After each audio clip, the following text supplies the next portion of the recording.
نحمده ونصلي ونسلم على سيدنا ومولانا محمد رسوله النبي الأمين المكين الحنين الكريم الرؤوف الرحيم. أما بعد فأعوذ بالله من الشيطان الرجيم. بسم الله الرحمن الرحيم. ما يود الذين كفروا من أهل الكتاب ولا المشركين أن ينزل عليكم من خير من ربكم والله يختص برحمته من يشاء والله ذو الفضل العظيم. صدق الله مولانا العظيم. آج ہم اسی پہلے پارے میں سے آیت نمبر 105 کی تلاوت سے کر کے اگلے مضمون کا آغاز کر رہے ہیں، اور اس آیہ کریمہ میں 50واں حکم بیان ہوا ہے یہود کے حوالے سے اور بنی اسرائیل کی خرابیوں اور یہودی ذہنیت اور یہودی خصلت کی مختلف پہلوؤں کے بیان کی مناسبت سے ارشاد فرمایا گیا، نہ وہ لوگ جو اہل کتاب میں سے کافر ہو گئے. اب اہل کتاب میں سے جو لوگ کافر ہو گئے، اس سے مراد کون ہیں؟ دراصل یہ وہی اہل کتاب تھے، یہ وہی یہودی اور عیسائی تھے. یہ بات بڑی اہم ہے. اگر وہ اپنی تورات اور انجیل اور اپنی اصل کتاب کی اصل تعلیم پر قائم رہتے تو لا محالہ حضور نبی اکرم صلی اللہ علیہ وآلہ وسلم کی رسالت پر بھی ایمان لے آتے، کیونکہ حضور نبی اکرم صلی اللہ علیہ وآلہ وسلم کی رسالت پر ایمان لانا اور قرآن پر ایمان لانا یہ دراصل تورات پر ایمان لانے کا ہی تسلسل تھا. یہ کوئی نئی چیز نہیں آئی تھی، اور وہ سلسلہ رسل اور سلسلہ انبیاء جو قدیم وقت سے چلا آ رہا تھا، اور اللہ رب العزت کی وحی پے در پے انبیاء کرام اور رسول اعظام پر اترتی چلی آ رہی تھی، تو حضور نبی اکرم صلی اللہ علیہ وآلہ وسلم کا تشریف لانا بھی اسی سلسلے کی ایک کڑی تھی، اور قرآن کا نازل ہونا بھی وحی الہی کے اسی تسلسل کا ایک حصہ تھا، بلکہ اس کی آخری کڑی تھی. تو یہ اہل کتاب اگر اسی ڈگر پہ قائم رہتے جو کچھ وحی الہی نے انہیں بتایا تھا، تو یہ اہل کتاب ہو کر بھی مومن ہوتے، کہ ان کے ایمان میں حضور علیہ السلام پر ایمان لانا بھی شامل ہو جاتا. اب انہوں نے حضور علیہ السلام پر ایمان لانے سے انکار کر دیا اور قرآن پر ایمان لانے سے انکار کر دیا. تو قرآن مجید نے کہا ما یود الذین کفروا من اہل الکتاب. اب وہ انکار کرنے والوں کو قرآن نے کہا کہ اہل کتاب میں سے جو کافر ہو گئے. اس انکار کے باعث گویا ان کے اگلے ایمان کو بھی رد کر دیا گیا. جو بات قابل توجہ ہے، اب ان کا موسیٰ علیہ السلام پر ایمان تھا، یہود کا تورات پر ایمان تھا. جو نصارہ تھے ان کا عیسیٰ علیہ السلام پر ایمان تھا اور انجیل پر ایمان تھا. چونکہ حضور علیہ السلام کی رسالت پر ایمان نہ لے آئے اور قرآن پر ایمان نہ لے آئے، تو حضور علیہ السلام کی ذات اقدس پر ایمان نہ لانے سے ان کا پچھلا ایمان بھی برباد گیا، اور قرآن پر ایمان نہ لانے سے ان کا اپنی کتاب پر ایمان لانا بھی برباد گیا، ضائع ہو گیا. وہ ایمان کفر سے بدل دیا گیا. ولل مشرکین، اور نہیں وہ جو مشرک ہیں. یہاں سے ایک اور بات بھی معلوم ہو گئی، ضمناً وہ عرض کر دوں. اس سے یہ پتہ چلتا ہے کہ اسلام ایک ایسا دین ہے جو انکلوسیو ہے. یہ ایک انگلش کی ٹرم ہے، انگریزی کی اصطلاح ہے. کیا؟ انکلوسیو. اس کے مقابلے میں ایک ٹرم ہوتی ہے ایکسکلوسیو. انکلوسیو وہ ہے جو ساروں کو اپنے دامن میں سمیٹ لے، ساروں کو انکلوڈ کر لے، اتنی جامع، اتنی ہمگیر ہو کہ اس کے دامن سے کوئی بھی باہر نہ رہے، تو وہ آل انکلوسیو ہو گیا۔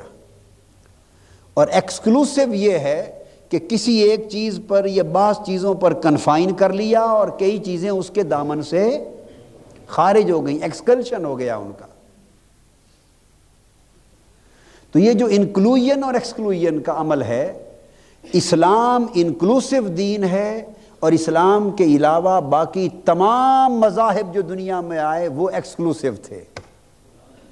تو ایمان انکلوسیو کس طرح ہے کہ کوئی شخص مومن نہیں ہو سکتا جب تک وہ حضور علیہ السلام پر ایمان لانے کے ساتھ ساتھ سیدنا عیسیٰ علیہ السلام اور سیدنا موسیٰ علیہ السلام حتیٰ کہ آدم علیہ السلام تک تمام پیغمبروں پر بھی ایمان نہ لائے۔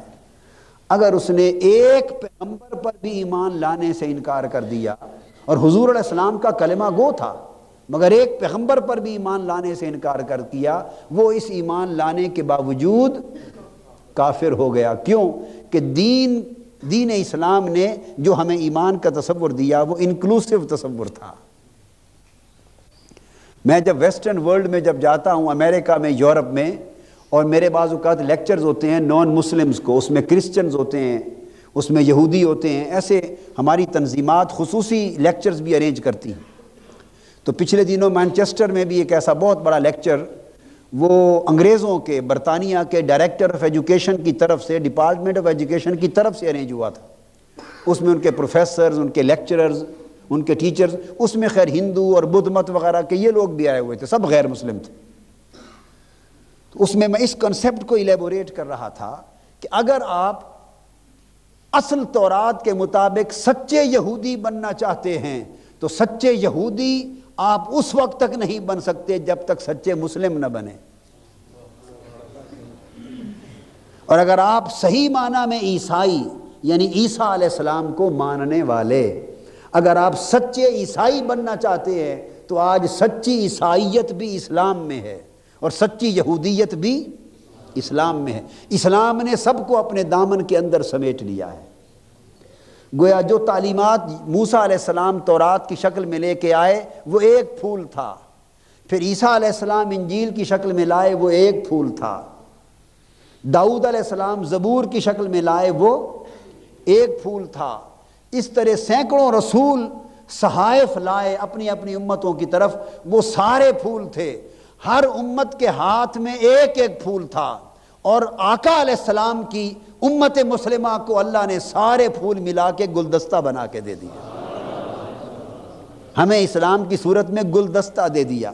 لہٰذا جس نے حضرت موسیٰ کی خوشبو سونگنی ہو وہ بھی اسلام کا گلدستہ سونگ لے، جس نے حضرت عیسیٰ کی نبوت عیسوی کی خوشبو سونگنی ہو وہ بھی گلدستہ مصطفوی سونگ لے، جس نے داؤدی خوشبو سونگنی ہو وہ بھی مصطفوی گلدستہ سونگ لے، جس نے ابراہیمی خوشبو سونگنی ہے، سلیمانی خوشبو سونگنی ہے، زکریائی خوشبو سونگنی ہے، یحیائی خوشبو سونگنی ہے، الغرض جس پیغمبر کی خوشبو سونگنے کا جی چاہے محمدی گلدستے کو سونگ لو، ہر پیغمبر کی خوشبو اس میں موجود ہے، ہر آسمانی مذہب کا پھول اس میں موجود ہے۔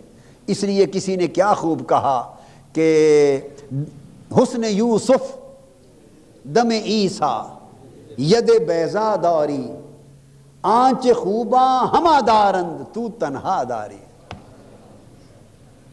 وہ حضرت یوسف کا حسن ہو، یہ حضرت عیسیٰ کا دم ہو، یہ حضرت موسیٰ کا ید بیضا ہو جسے روشن کر لیتے تھے، وہ سارے کے سارے ہنسی تھے اپنی اپنی جگہ، مگر اے مصطفیٰ ان سارے کے حسن اور کمال مل جائیں تو تنہا ان سب پر حاوی ہے۔ تو یہ آل انکلوسیو دین ہونے کا کنسپٹ ہے۔ یہ تو ایک بات تھی۔ اب اگلی بات جو سمجھا رہا ہوں، تو قرآن اس آیت کریمہ میں ان کی خصلت اور ذہنیت کا جو گوشہ بیان کر رہا ہے وہ یہ ہے، قرآن کہتا ہے ما یود، وہ ہرگز وہ نہیں چاہتے اور وہ پسند نہیں کرتے، خواہ وہ یہودی جو اسلام کے منکر ہو گئے، اور آپ کو پتہ ہے آج پوری دنیا یہودیت اسلام کی منکر، پوری دنیا عیسائیت اسلام کی منکر، تو تمام اہل کتاب اب منکر ہو گئے اسلام کے، رہے اہل کتاب۔ دیکھیے نا، اب قرآن مجید نے ان کے اہل کتاب کے ٹائٹل کو بھی ختم نہیں کیا، مگر فرمایا ان میں سے جنہوں نے کفر کیا انکاری ہو گئے، ولل مشرکین، اور پوری دنیا کفر و شرک۔ تو گویا کفر و شرک اور یہود و نصارہ کی ساری دنیا مل کر قرآن کہتا ہے وہ ہرگز پسند نہیں کرتے کیا، ان ینزل علیکم من خیر من ربکم، اے مسلمانوں کہ تمہارے اوپر تمہارے رب کی طرف سے کوئی بھلائی اتر جائے۔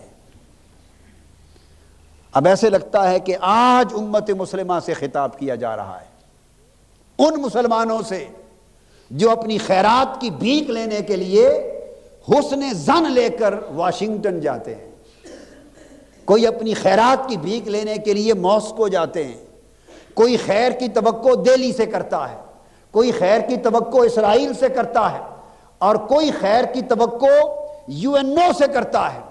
قرآن کہہ رہا ہے ما یود الذین کفروا من اہل الکتاب ولا المشرکین، یہ پوری دنیا یہودیت و عیسائیت ہو یا پوری دنیا کفر و شرک، مسلمانوں وہ یہ گوارا ہی نہیں کرتے کہ تمہارے حق میں کوئی خیر آ جائے، تمہارے ساتھ کوئی بھلائی ہو جائے، اور اس لیے کہ انہوں نے تمہارے پیغمبر سے جو دشمنی مول لی تھی کوئی ذاتی اناد نہ تھا، کوئی جائیداد کا جھگڑا نہ تھا، وہ جو دشمنی مول لی تھی اور پیغمبر اسلام کا انکار کیا تھا، اس میں بھی دراصل یہی حسد اور اناد کار فرما تھا کہ یہ نبوت اور رسالت کی نعمت ہماری بجائے ان کو کیوں نصیب ہو گئی۔ تو جب انہوں نے وہ نبوت کی بھلائی آپ کے پیغمبر کے حق میں قبول نہیں کی، تو وہ کسی قسم کی بھلائی اس پیغمبر کی امت کے حق میں کیسے قبول کر سکتے ہیں، کیسے گوارا کر سکتے ہیں؟ اور کتنے نادان ہو تم کہ تم آج بھی ان سے بھلائی کی توقع کرتے ہو اور خیر کی توقع رکھتے ہو۔ واللہ یختص برحمتہ من یشاء واللہ ذو الفضل العظیم، اور اللہ جسے چاہتا ہے اپنی رحمت کے ساتھ خاص کر لیتا ہے، اور اللہ بڑے فضل والا ہے۔ یختص برحمتہ من یشاء، اللہ جسے چاہتا ہے اپنی رحمت کے ساتھ خاص فرما دیتا ہے، چن لیتا ہے جس پہ رحمت کر لے، اور اللہ بڑے فضل والا ہے۔ اللہ بڑے، الحمد سے والناس تک پورے قرآن کو پڑھیے، کوئی مقام ایسا نہیں جہاں اللہ نے یوں فرمایا ہو کہ اللہ بڑے عدل والا ہے، حالانکہ اللہ عدل فرمائے گا اور اس سے بڑا عدل کرنے والا کوئی نہیں۔ جا بجا فرمایا، قیامت کا جہاں ذکر ہوا، دنیا کا ذکر، فرمایا اللہ کسی کے ساتھ ایک دھاگے برابر ظلم نہیں کرتا، ایک رتی برابر ظلم نہیں کرے گا، کسی جان سے ظلم نہیں کیا جائے گا، ہر ایک کو پورا پورا بدلہ دیا جائے گا۔ وَلَا تُظْلَمُونَ فَتِيلًا، یہ جتنے بیان آئے یہ عدل کے بیان ہیں، مگر جو بات کہنا چاہتا ہوں، اللہ نے اپنے عدل کرنے کا ذکر فرمایا ہے، عدل کرنے کا ذکر فرمایا ہے، مگر اپنی صفت کے طور پہ بیان نہیں کیا کہ اللہ بڑے عدل والا ہے، یوں کبھی نہیں فرمایا۔ کوئی ہے آیت ایسی قرآن مجید میں کہ فرمایا واللہ ذو العدل العظیم؟ نہیں فرمایا کہ اللہ بڑے عدل والا ہے، نہیں، اس لیے کہ عدل کرے تے تھر تھر کمبن، اونچیاں شانہ والے ہو، فضل کرے تے بخشے جامن، میں جیوی منہ کالے ہو۔ وہ فرماتا ہے کہ یہ شان میں لوگوں پر اگر اجاگر کر دوں تو شاید تمہاری نیندیں اڑ جائیں، تمہاری زندگی کے چین، راحت اور سکون اڑ جائے، اس لیے کہ اگر میں بڑے عدل کے ساتھ اس شان کے ساتھ ظاہر ہو جاؤں تو پھر شاید کسی کا بھی بیڑا پار نہ ہو سکے۔ اور حضور نبی اکرم صلی اللہ علیہ وسلم نے ایک روز فرمایا، صحیح بخاری میں حدیث ہے، صحابہ کرام سے فرمایا، لوگوں کوئی شخص بھی اپنے عمل کی بنا پر نہیں بخشا جائے گا۔ یہ وہ لوگ بھی دھیان کر لیں جو خالی عمل پہ گھمنڈ کرتے ہیں، جو خالی عمل پہ گھمنڈ کرتے ہیں۔ عمل گھمنڈ والی چیز ہی نہیں ہے، اور سچ بات تو یہ ہے کہ انسان کے پلے کچھ ہے ہی نہیں ایسا جس پر وہ گھمنڈ کرے۔ یہ ناداں مفت میں گھمنڈ کرتا پھرتا ہے۔ حضور علیہ السلام نے فرمایا کوئی شخص محض اپنے اعمال کی بنا پر بخشا نہیں جائے گا۔ اس کو حضور علیہ السلام نے بار بار دہرایا۔ صحابہ کرام نے عرض کیا یا رسول اللہ کیا آپ بھی؟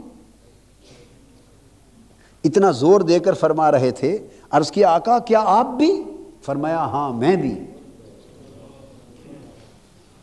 تو پھر صحابہ نے سوال کیا آقا جب یہ بات آپ نے اپنی ذات گرامی کی نسبت بھی فرما دی تو فرمائیے پھر بخشش کیسے ہوگی؟ فرمایا بخشش صرف فضل سے ہوگی، بخشش صرف اللہ کے فضل سے ہوگی۔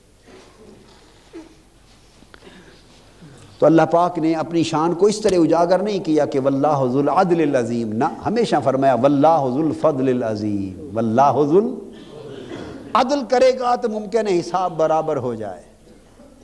اگر جب عدل کرے گا تو حساب ممکن ہے برابر ہو جائے۔ اور فضل معلوم ہے کسے کہتے ہیں؟ فضل اضافے کو کہتے ہیں، فضل اضافے کو کہتے ہیں۔ تو یہ عقیدہ رکھنا چاہیے کہ جنت ہمیں عدل میں نہیں ملے گی، بس فضل میں مل جائے گی۔ جنت عدل میں نہیں ملے گی، چونکہ وہ عدل پہ آیا تو معلوم نہیں حساب کتاب کہاں جا ٹھہرے۔ تو جنت اگر اس نے دے دی، بخشش کر دی، مغفرت کر دی، بلند درجات دے دیے، تو جو نعمتیں دے دی یہ دراصل اس کا فضل ہوگا۔ اور اگلی بات یہ کہ عدل کے لیے قانون ہے، فضل کے لیے قانون کوئی نہیں۔ عدل کے لیے، اگلی بات، عدل کے لیے قانون ہے، فضل اس کی پسند اور مرضی ہے، فضل اس کی، کیونکہ عدل کے مقابل ظلم ہے، عدل کے مقابل ظلم ہے۔ وہ کسی پر ظلم نہیں کرتا، اس لیے ہر ایک کے ساتھ عدل ہوتا ہے، کسی کی حق تلفی نہیں کرتا۔ ایک رتی برابر بھی کوئی عمل کرے تو اس کا بھی اس کو اجر ملتا ہے، رتی برابر بھی کوئی گناہ کرے تو اس کی بھی اسے سزا ہوگی۔ تو ایک نظام ہے۔ تو اب سوال یہ پیدا ہوتا ہے کہ گناہ پر تو سزا ہے، گناہ پر تو اگر وہ نیرا عدل والا ہو جائے تو توبہ کہاں جائے؟ یہ رو کے معافی مانگ لینا اور گناہوں کا مٹ جانا، یہ آتا ہے عدل میں؟ بے گناہ کیے پھر معافی مانگی اور معاف ہو گئے، تو معافی عدل میں آتی ہے؟ بولیے، معافی تو عدل کا چیپٹر ہی نہیں ہے، معافی فضل کا چیپٹر ہے۔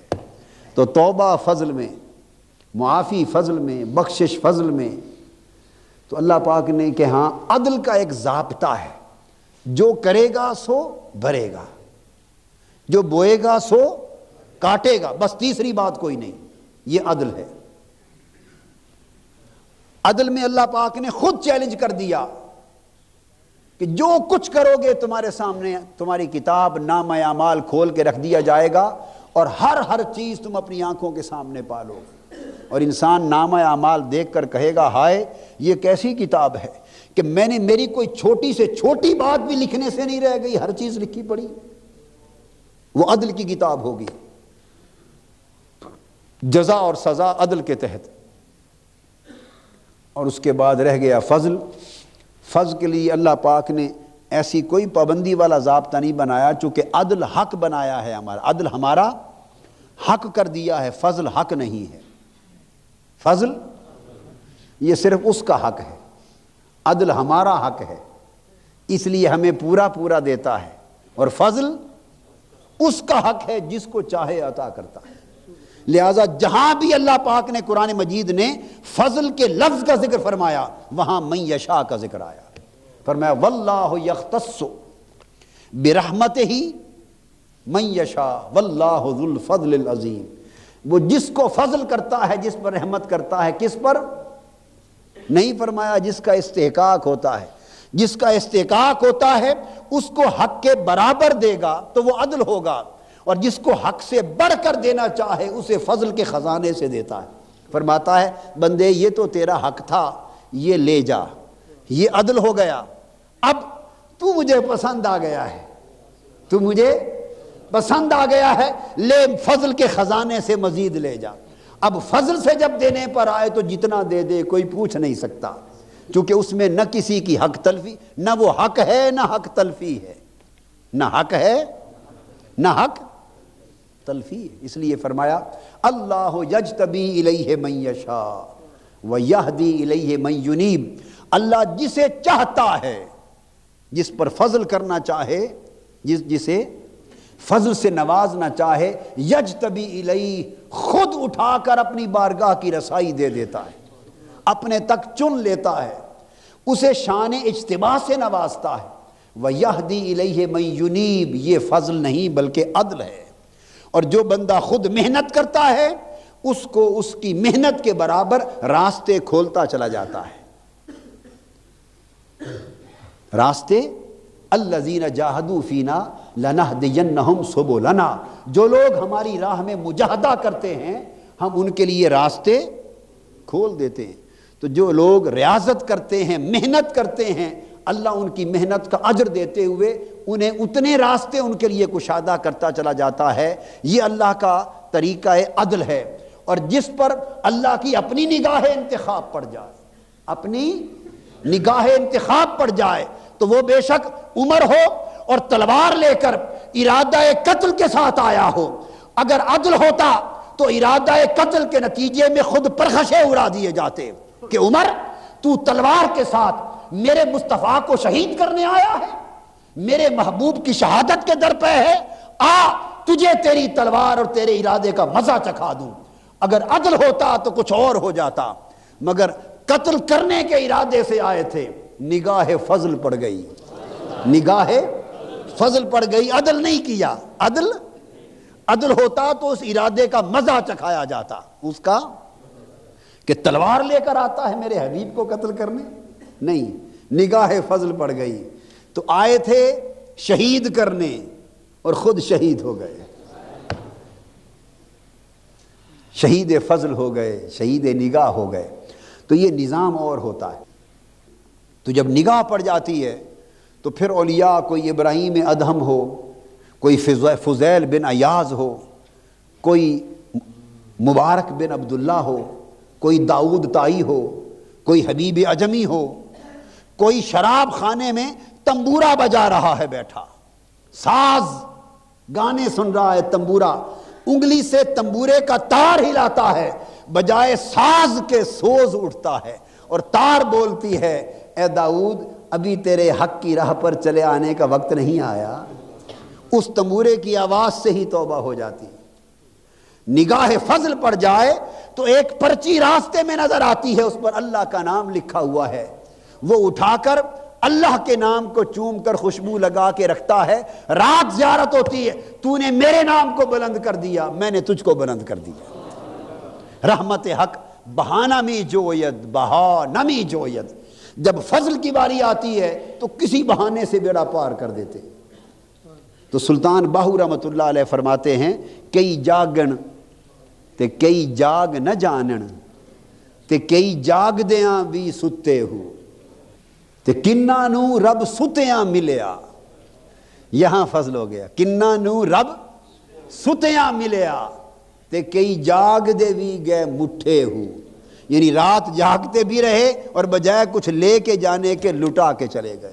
جاگنا بھی لٹنا بن گیا، جاگنا بھی لٹنا بن گیا، جاگنا بھی بربادی کا باعث ہو گیا۔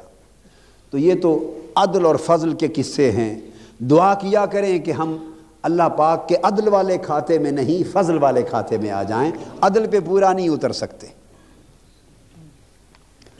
اس کے بعد ارشاد ہوتا ہے وَدَّ كَثِيرٌ مِّنْ أَهْلِ الْكِتَابِ لَوْ يَرُدُّونَكُم مِّن بَعْدِ إِيمَانِكُمْ كُفَّارًا حَسَدًا مِّنْ عِندِ أَنفُسِهِم مِّن بَعْدِ مَا تَبَيَّنَ لَهُمُ الْحَقُّ فَاعْفُوا وَاصْفَحُوا حَتَّى يَأْتِيَ اللَّهُ بِأَمْرِهِ إِنَّ اللَّهَ عَلَىٰ كُلِّ شَيْءٍ قَدِيرٌ۔ فرمایا بہت سے اہل کتاب کی، یہود اور نصارہ کی یہ بھی خواہش ہے کہ مومنو تمہارے مسلمان ہو جانے کے بعد تمہیں پھر کفر کی طرف لوٹا دیں، تمہیں پھر کفر کی طرف لوٹا دیں۔ کیوں؟ اس حسد کے باعث، حسدن، اس حسد کے باعث جو ان کے دلوں میں ہے، جو ان کے اس کے باوجود کہ ان پر حق خوب ظاہر ہو چکا، ان پر حق خوب ظاہر ہو چکا۔ اب مسلمانوں کو پھر متنبہ کیا جا رہا ہے، متوجہ کیا جا رہا ہے کہ لوگوں، یہود و نصارہ تمہارے بہی خواہ نہیں ہیں، ان پر اعتماد نہ کرنا۔ ہاں خارجہ پالیسیاں ہوتی ہیں، تعلقات عامہ ہوتے ہیں دنیا میں ممالک کے مابین، وہ تعلقات بھی رکھو، لین دین بھی رکھو، اپنے معاملات بھی رکھو، نظام دنیا نظام عالم چلانا ہے رکھو، مگر ہوشیار رہو، ان پر اعتماد نہ کرو، انہیں دوست نہ سمجھو، بہی خواہ نہ سمجھو، اور ہر وقت اپنی نگاہ میں اللہ کے فرمان کو رکھو کہ ان کے دل میں تمہارے خلاف حسد اور عداوت ہے، اور وہ ہر وقت اس کوشش میں ہیں کہ وہ تمہیں ملت دین سے ہٹا دیں، اسلام کی ثقافت، لو یردونکم من بعد ایمانکم کفارا، کافر بنا دیں۔ کیسے کافر بنا دیں؟ اس کا مطلب یہ نہیں ہے کہ وہ یہ گمان کرتے ہیں کہ آپ لا الہ الا اللہ محمد رسول اللہ پڑھنا چھوڑ دیں، یہ وہ توقع بھی نہیں کرتے، یہ وہ توقع تو پھر کیسے کافر بنا دیں؟ یہ توقع نہیں کرتے کہ وہ نماز پڑھنا چھوڑ دیں، تم حج کرنا چھوڑ دو، زکوٰۃ دینا چھوڑ دو۔ انہوں نے آج تک ان امور کے خلاف کبھی کچھ نہ کہا ہے نہ کیا ہے۔ تو پھر قرآن کہتا ہے کہ وہ چاہتے ہیں کہ تمہارے مومن ہونے کے بعد تمہیں کفر کی طرف پلٹا دیں۔ تو یہ حملہ کس چیز پر ہے؟ کیا ہماری نمازوں پر ہے؟ ہمارے روزوں پر ہے؟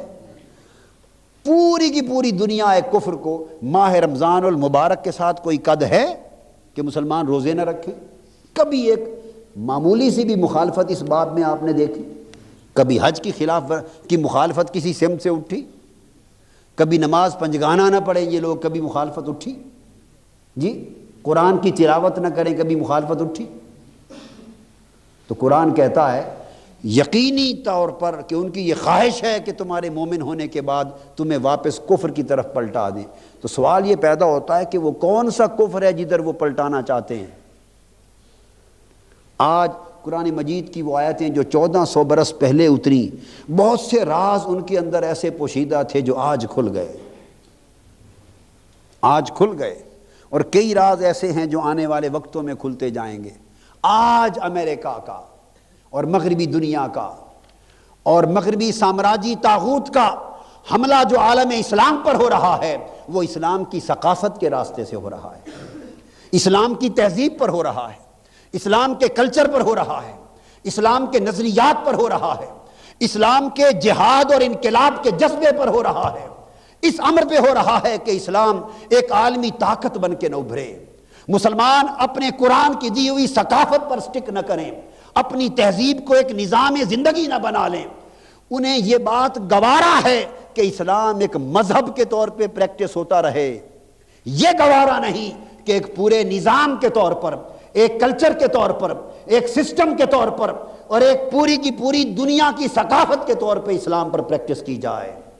ان کا حملہ قاہرہ کانفرنس ہو یا بیجنگ کانفرنس ہو یا مختلف شکلیں ہوں، یا بنیاد پرستی کے نام پر ایمان پر حملہ ہو، یا دہشت گردی کے خاتمے کے نام پر جہادیت کے جذبے پر حملہ ہو، یہ دراصل سارے حملے قرآن کی اس آیت کریمہ کی منہ بولتی تصویر ہے کہ وہ تمہیں اپنی ثقافت سے موڑ کر واپس کفر کی ثقافت کی طرف لانا چاہتے ہیں، کہ تمہارے اندر عریانی آ جائے، بے غیرتی آ جائے، بے حمیتی آ جائے، فحاشی آ جائے، اسلامی تہذیب و ثقافت نکل جائے، اسلامی غیرت نکل جائے، اسلامی اقدار نکل جائیں، ماں بھی بیٹھی ہو، باپ بھی ہو، بیٹے بھی ہوں، بیٹیاں بھی ہوں، اور فحاشی، عریانی، بے غیرتی اور بے حیائی کھلے دموں دیکھ رہے ہوں، نہ ماں کو غیرت آئے، نہ باپ کو، نہ بیٹی کو، نہ بیٹے کو، یہ فضا پیدا کر دینا دراصل کفر کی طرف لوٹ جانے کے مترادف ہے۔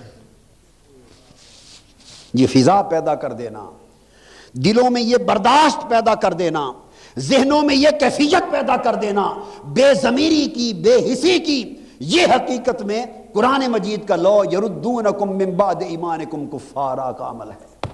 ورنہ کلمہ نہیں چھوڑائیں گے وہ ہم سے، نماز مسجد مسمار نہیں کریں گے۔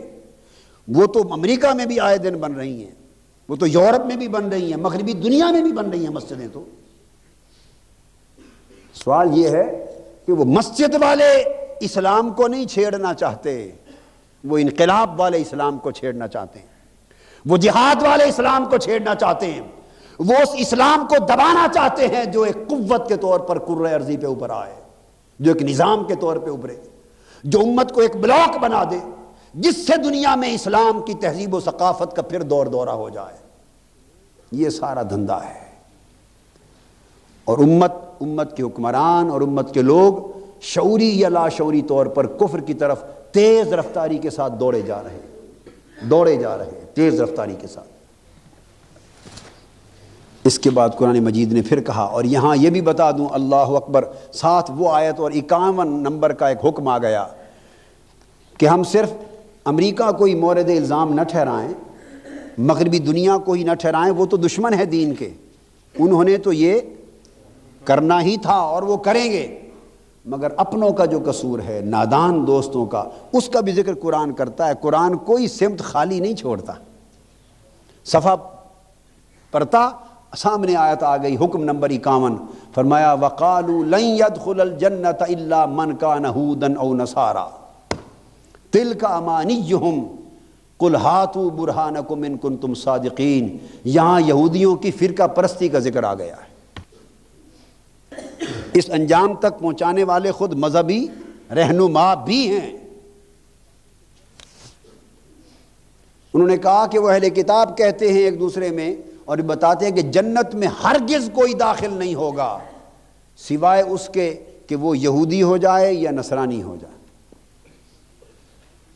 یہودی کہتے ہیں کہ جو یہودی نہیں ہوگا وہ جنت میں نہیں جائے گا، عیسائی کہتے ہیں جو عیسائی نہیں ہوگا وہ جنت میں نہیں جائے گا۔ قرآن ان کے دعوے کے جواب میں کہتا تِلْکَ أَمَانِيُّهُمْ، یہ ان کی باطل امیدیں ہیں، یہ ان کی۔ آپ فرما دیجئے اگر تم اپنے دعوے میں سچے ہو تو یہ جو دعویٰ کرتے ہو یا خواہش کرتے ہو اس پر کوئی سند لا کے دکھا دو۔ بلا، ہاں حقیقت تو یہ ہے، من اسلم وجہہ للہ، جس نے اپنا چہرہ اللہ کے لیے جھکا دیا، جس نے اپنا چہرہ اللہ کے لیے جھکا دیا، وَهُوَ مُحْسِنٌ، اور وہ نیکوکار بن گیا، فَلَهُ أَجْرُهُ عِنْدَ رَبِّهِ، اس کے لیے اس کا اجر اس کے رب کے ہاں ہے، وَلَا خَوْفٌ عَلَيْهِمْ وَلَا هُمْ يَحْزَنُونَ، ان لوگوں پر نہ کوئی خوف ہوگا نہ وہ رنجیدہ ہوں گے۔ پھر یہودیت کی فرقہ پرستانہ سوچ کا ذکر آ رہا ہے اگلے حکم میں، وَقَالَتِ الْيَهُودُ لَيْسَتِ النَّصَارَىٰ عَلَىٰ شَيْءٍ، ایک ہی اہل کتاب ایک گروہ تھے۔ قرآن کہتا ہے یہود کہتے ہیں کہ عیسائیوں کی بنیاد کسی شے اور کسی صحیح عقیدے پر نہیں، یہ لغو ہیں، ان کے پاس کوئی بنیاد نہیں عقیدے کی، یہ محض باطل ہیں، یہ جھوٹے ہیں۔ یہود کہتے ہیں کہ عیسائیوں کے پاس کوئی بنیاد عقیدے کی نہیں۔ وَقَالَتِ النَّصَارَىٰ لَيْسَتِ الْيَهُودُ عَلَىٰ شَيْءٍ، اور نصرانی اور عیسائی کہتے ہیں ان کے پاس کوئی بنیاد نہیں، یہ بے بنیاد ہیں، جھوٹے ہیں، من گھڑت باتیں لیے پھرتے ہیں، ان کے عقیدے کی کوئی بنیاد نہیں۔ اور قرآن آگے کہتا ہے دونوں کے دعووں کو بیان کر کے اب ان پر تبصرہ کرتا ہے، فرمایا وَهُمْ يَتْلُونَ الْكِتَابَ، حالانکہ دونوں کتاب ایک ہی پڑھ رہے ہیں۔ ہائے ہائے، دونوں کتاب، بنیادی کتاب دونوں کی جو شریعت والی تھی وہ تورات تھی، انجیل میں شریعت نہیں تھی، یاد رکھ، انجیل میں شریعت نہیں تھی، یہ اخلاقی تعلیمات کی کتاب تھی۔ تو انجیل بھی شریعت میں تورات کتابیں تھی، اور عیسیٰ علیہ السلام بھی شریعت کون سی لائے تھے؟ اپنی نہیں، حضرت موسیٰ علیہ السلام کی۔ تو یہ دراصل عیسائیت شریعت کے اعتبار سے یہودیت یعنی تورات کی کنٹینیویشن تھی، اور عیسیٰ علیہ السلام کی شریعت بھی شریعت موسوی تھی۔ تو قرآن کہتا ہے وہ ہم، اس لیے آج بھی جو بائبل ہے، عیسائیوں کے ہاں جو بائبل ہے وہ خالی انجیل پر مشتمل نہیں ہے، بائبل میں بے شمار کتابیں ہیں، بائبل میں 80-90 کے قریب کتابیں ہیں، بے شمار، کو 30-34-35 کے قریب کتابیں اس کے پہلے حصے میں ہیں، اور 28 کے قریب کتابیں اس کے دوسرے حصے میں ہیں، جس کو عہد نامہ قدیم پہلے حصے کو اور دوسرے حصے کو عہد نامہ جدید کہتے ہیں، اولڈ ٹیسٹامنٹ اور نیو ٹیسٹامنٹ۔ اور بائبل جو آج عیسائی دنیا پڑھتی ہے، اس بائبل کی ابتدا آج بھی تورات سے ہوتی ہے، حالانکہ تورات یہودیوں کی کتاب ہے تورات۔ اب وہ پینٹا ٹیوب کہتے ہیں اس کو، 5 بکلیٹس ہیں، تو ان 5 بکلیٹس کا مجموعہ تورات ہے۔ تو بائبل کی پہلی 5 کتابیں تورات ہیں، اور جو عیسائیوں کی اصل کتاب ہے انجیل، وہ اس کے دوسرے حصے میں ہے، نیو ٹیسٹمنٹ میں، وہ 4 نسخے ہیں انجیل کے الگ الگ۔ تو گویا کتاب عیسائی بھی وہی پڑھتے ہیں اور یہودی بھی وہی پڑھتے ہیں۔ قرآن نے وہی بات کی، وہم یتلون الکتاب، حالانکہ سب اللہ ہی کی نازل کردہ کتاب پڑھتے ہیں، مگر عالم یہ ہے ایک ہی کتاب پر ایمان اور ایک ہی کتاب پر بنیاد۔ یہ کہہ رہے ہیں کہ ان کی کوئی بنیاد نہیں، اور وہ کہہ رہے ہیں ان کی کوئی بنیاد نہیں۔ یہ کیفیت آج ہمارے معاشرے میں، خاص طور پر پاکستانی اور ہندوستانی اس معاشرے کے اندر، اس خطہ ارضی میں ہمارے مسلمانوں کے اندر ہو گئی۔ مسلمانوں کے اندر مختلف مکاتب فکر بن گئے، مسالک بن گئے۔ کتاب ہم یتلون الکتاب، کتاب سب ایک ہی پڑھتے ہیں، سب کے ہاتھ میں ایک ہی قرآن۔ وہاں تو صرف ایک کتاب تورات تھی، یہاں قرآن بھی ایک، نبی بھی ایک، اس کی سنت اور اس کی حدیث بھی ایک، یہاں کعبہ بھی ایک، قرآن بھی ایک، رب بھی ایک، دین اسلام بھی ایک، اور تمام تر بنیادی تعلیمات بھی ایک۔ فرق تشریحات کا، فرق تشریحات کا، تعبیرات کا، جزئیات کا، اطلاقات کا۔ کہیں عقائد کی تعبیرات میں فرق اور کہیں احکام اور اعمال کی جزئیات میں فرق۔ یہ سب فروعات میں، جزئیات میں، تشریحات میں فرق تھا۔ اصل قرآن، نبوت، رسالت، توحید، اللہ کی ذات، اس کے رسول کی، اور کعبہ اور دین ایک تھا۔ مگر عالم یہ ہے کہ ہر مکتب فکر کہتا ہے کہ وہ طبقہ لیست علی شیء، وہ فرقہ کسی چیز پر نہیں، اس کی کوئی بنیاد نہیں۔ اس مسجد میں چلے جاؤ، وہ بولیں گے اس مسجد والے ڈکوسلے، ان کے پاس کوئی دین نہیں، کوئی بنیاد نہیں، وہ باطل ہیں، سیدھا جہنم میں جائیں گے۔ اگر جنت میں جانا ہے تو وہ ہم سے سرٹیفکیٹ لو، اگلا جمعہ اگلی مسجد میں جا کے پڑھو، وہاں آواز آئے گی کہ اس پرلے محلے کے لوگ سب کافر، مشرک، اس مسجد والے سب مشرک، اس مسلک والے سب مشرک، ان پر جنت بین، ان کے پاس کوئی بنیاد نہیں، جنت کا سرٹیفکیٹ ہمارے پاس۔ انتہا ہے ظلم کی۔ یہ کیا ہے؟ عدم تحمل، رواداری کا فقدان، انتہا پسندی کا رجحان۔ کیا ہمارے معاشرے میں اس انتہا پسندی نے مذہب کے باب میں بھی فرقہ واریت اور دہشت گردی کو انتہا پر پہنچا دیا، اور باہم دست و گریباں کر دیا، اور مذہب کا نام لیواؤں کو ایک دوسرے کی قتل و غارت گری پر پہنچا دیا۔ تو دین کا دشمن تو دین کی ثقافت کو، نظریے کو، ملت کو اور قوت کو مٹانا چاہتا ہی تھا، مگر جو نادان دوست تھے انہوں نے ایک دوسرے کے سینے گولیوں سے چھلنی کر کے خود بھی اپنا وہ گھناؤنا کردار اور وہ گھناؤنا چہرہ دنیا کے سامنے پیش کیا کہ غیر تو غیر، نوجوان نسل بھی دین سے باغی ہوتی جا رہی ہے۔ اور وہ کہتی ہے اگر یہ دین ہے جو یہ فرقہ پرست ملا اور فساد انگیز ملا دنیا کے سامنے پیش کر رہے ہیں اپنے اس کردار کے ذریعے، تو پھر اس دین سے بھی گریز اور دین کے مرکزوں سے بھی گریز۔ ہم دین کے دشمنوں سے بڑھ کر نادانی کے روپ میں دشمنی کر رہے ہیں۔ ہم نے بھی کوئی کمی نہیں چھوڑ رکھی۔ ایک دوسرے کو کافر، مشرک اور واجب القتل بناتے چلے جانا، یہ دین کے ساتھ بہی خائی نہیں، بہت بڑی دشمنی ہے۔ اور آخری بات جو ختم کرنا چاہتا ہوں، میں اس کا بھی تجزیہ کرتا ہوں۔ حکومت اور سیاسی لوگ یہ سارا کا سارا بوجھ مذہبی لوگوں پر ڈالتے ہیں۔ میں نے اس کا تجزیہ کیا کہ یہ خرابی صرف مذہبی لوگوں میں تو نہیں ہے، منوان یہی خرابی، یہی بربادی اور تباہی اہل سیاست میں بھی ہے۔ حکومت اور اپوزیشن، بھئی یہ بھی تو ایک سیاسی اختلاف ہے، وہ کیا کر رہے ہیں؟ کیا پوری دنیا میں، یہ بات توجہ طلب ہے، میں اپنے معاشرے کی کیفیت بیان کر رہا ہوں، ساری دنیا میں اہل اقتدار اور حزب اختلاف اور حزب اقتدار ہوتے ہیں، اپوزیشنز ہوتی ہیں، گورنمنٹس ہوتی ہیں۔ پوری دنیا میں کیا گورنمنٹ کا رویہ ہمیشہ اپوزیشن کے ساتھ دنیا میں وہ ہوتا ہے جو ہمارے ملک میں ہوتا ہے؟ اپوزیشن کے ساتھ کیا پوری دنیا میں اپوزیشن کا برتاؤ گورنمنٹ کے ساتھ وہ ہوتا ہے جو ہمارے ملک میں ہو رہا ہے؟ کیا اسمبلیوں کے فلور پہ وہ تماشا ہوتا ہے جو ہمارے ہاں ہے؟ کیا ہر روز اہل سیاست میں قتل و غارت گری نہیں ہو رہی؟ اور میں خدا کے گھر میں بیٹھ کے، اللہ مجھے معاف کر دے اگر میرے ادراک اور میرے تجزیے میں کوئی خطا ہو، مجھے معاف کر دے، مگر میں یہ محسوس کرتا ہوں کہ اس ملک میں جتنی قتل و غارت گری انتہا درجے کی ہوتی ہے، اس میں بھرپور طریقے سے ایک دخل اہل سیاست کا بھی ہوتا ہے۔ اس میں خارجی عوامل بھی ہوں گے، فرقہ وارانہ عوامل بھی ہوں گے، نسلی لسانی عوامل بھی ہوں گے، تخریب کاری کے عوامل بھی ہوں گے، مگر ان سارے عوامل کے اندر ایک سیاسی عوامل بھی داخل ہوتے ہیں، ایک دوسرے کو نیچا دکھانے کے لیے، لا اینڈ آرڈر کی سچویشن کریٹ کرنے کے لیے، ایک دوسرے کو ناکام کرنے کے لیے۔ یہ اپوزیشن کے دھڑے، یہ ان کے حربوں میں سے ایک حربہ ہے، پاکستان میں یہ بھی برتا جاتا ہے، دنیا کے کسی اور ملک میں نہیں ہوتا۔ ڈاکو انگیج کیے جاتے ہیں، قاتل انگیج کیے جاتے ہیں، غنڈے انگیج کیے جاتے ہیں، جماعتوں میں ان کو پالا جاتا ہے، ان کو تنخواہیں دی جاتی ہیں اور ان کے ذریعے جرائم کروائے جاتے ہیں، انتقام لیا جاتا ہے۔ تو میں سوچتا ہوں کہ کیا یہ ہلاکت اور تباہی اور بربادی صرف اہل مذہب میں ہے؟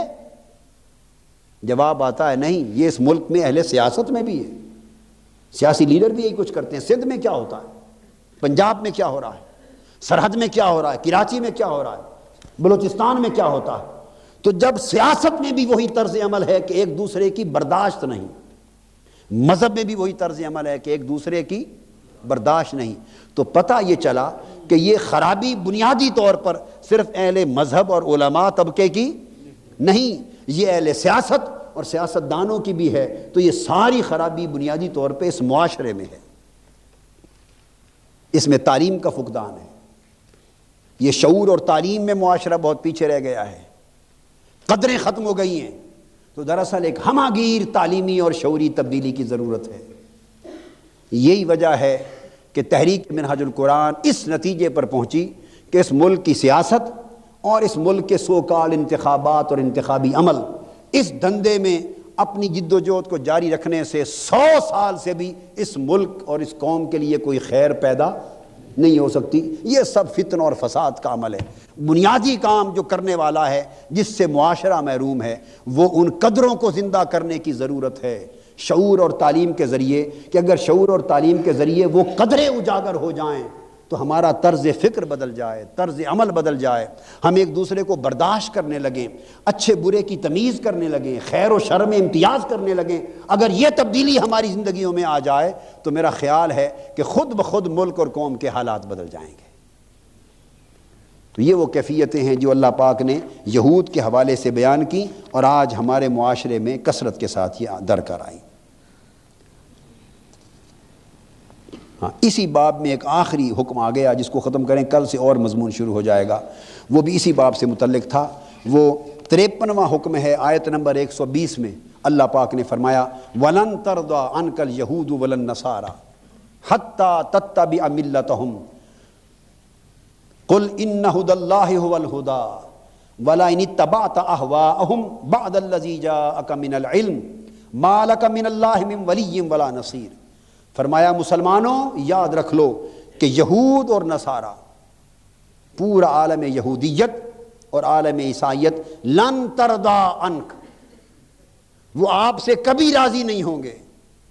یہودی اور نصرانی آپ سے کبھی بھی راضی نہیں ہوں گے اور کبھی خوش نہیں ہوں گے اس وقت تک حتی تتبع ملتہم، یہاں تک کہ تم اپنی ملت، اپنی ثقافت، اپنے نظریہ حیات کو چھوڑ کر ان کے نظریہ حیات اور ثقافت کو اپنا نہ لو۔ جو بات ابھی میں نے تشریحاً کہی تھی وہ قرآن مجید کی نص میں آ گئی، حتی تتبع ملتہم، یہاں تک کہ تم ان کے مذہب یعنی ان کی طرز زندگی، ان کے نظام حیات، ان کی طرز بود و باش اور ان کے نظریہ حیات اور ان کی ثقافت کو اگر اپنا نہ لو، اور اپنے دین کی ثقافت کو جب تک، اپنی ملت کو جب تک چھوڑ نہ دو اور ان کی ملت اور ان کی راہ پر جب تک چل نہ پڑو، اس وقت تک تم کچھ کر لو یہود و نصارہ کی دنیا تم سے راضی نہیں ہوگی۔ اور فرمایا سنو، فرما دے میرے حبیب ان کو کہ یہ غلطی نہ کرنا، اپنی ثقافت، اپنا نظریہ حیات، اپنا دین و ملت اور اپنی شناخت کبھی کھو نہ دینا، بے شک اللہ کی عطا کردہ ہدایت ہی حقیقی ہدایت ہے۔ اور امت کی تعلیم کے لیے فرمایا اگر بفرض محال آپ نے اس علم قرآن اور علم وحی کے آ جانے کے بعد ان یہود و نصارہ کی، ان غالب مغربی اقوام کی خواہش کی پیروی کر لی اور ان کے پیچھے لگ گئے، اگر تم ان کے پیچھے لگ گئے جیسا کہ ہم ان کے پیچھے آج کل لگ چکے ہیں، ہماری حکومتیں لگ گئی ہیں، لیڈر لگ گئے ہیں، اللہ نے منع فرمایا تھا وَلَئِنِ اتَّبَعْتَ أَهْوَاءَهُمْ، اگر تم نے ان کی خواہشوں کی پیروی کر لی اور ان کے پیچھے لگ گئے تو کیا ہوگا؟ پھر اللہ کا ایک ایسا عذاب آئے گا، تمہاری ہلاکت اور تباہی کا وہ مقدر تم پہ مسلط کر دیا جائے گا کہ مَا لَكَ مِنَ اللَّهِ مِن وَلِيٍّ وَلَا نَصِيرٍ، پھر اللہ کے عذاب سے نہ تمہیں کوئی دوست بچانے والا ہوگا اور نہ کوئی تمہارا مددگار ہوگا۔ ہم اپنی ملت کو چھوڑے جا رہے ہیں، ان کی باطل ملت کی طرف دوڑے جا رہے ہیں، اور نتیجتاً اللہ کا عذاب اس کی آمد ہے، اس کی لپیٹ میں ہے، اور اللہ نہ کرے کہ جب اس کی کامل لپیٹ میں آ گئے تو پھر اس دنیا میں نہ کوئی دوست ہوگا امت مسلمہ کا جو اللہ کے عذاب سے اس امت کو بچائے، نہ کوئی مددگار ہوگا۔ اللہ رب العزت ہمیں اپنی ہدایت پر قائم رہنے اور اسی پر جینے مرنے کی توفیق عطا فرمائے۔